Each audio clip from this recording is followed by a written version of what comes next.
अस्सलाम वालेकुम। तो कैसे हैं आप लोग। ये जो आप फ्रूट देख रहे हैं इसे कहते हैं पपाया। पपाया ना सिर्फ इंसानों के लिए बेनिफिशियल है बल्कि आपके परिंदों के लिए भी बहुत ज़्यादा मुफीद है। इसके अंदर विटामिन सी और एंटीऑक्सीडेंट्स होते हैं जो इम्यूनिटी को बूस्ट करते हैं।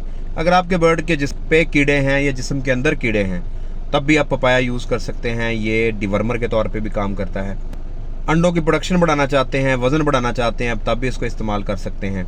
और इसके अंदर पपेन एंजाइम पाया जाता है जो डाइजेशन को बेहतर करता है। अगर आपका बर्ड फीड नहीं खा रहा, सोकड़े में जा रहा है, लूज ड्रॉपिंग कर रहा है, कच्ची बिठें कर रहा है, तब आप पपाया का इस्तेमाल कर सकते हैं। इस्तेमाल कैसे करना है, अगर आपके पास फ्रेश पपाया है यानी उसका गूदा है, उसके अंदर का राइप पका हुआ पपाया है, तो आप 3 से 5% उसको मैश करके फीड के अंदर इस्तेमाल करेंगे।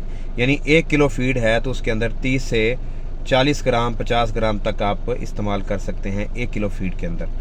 किसी भी परिंदे को इस्तेमाल करवा सकते हैं। और अगर आपके पास इसके सीड्स हैं जो कि ड्राई किए हुए हैं तो आप 5 ग्राम सीड्स पर केजी फीड के अंदर इस्तेमाल करेंगे।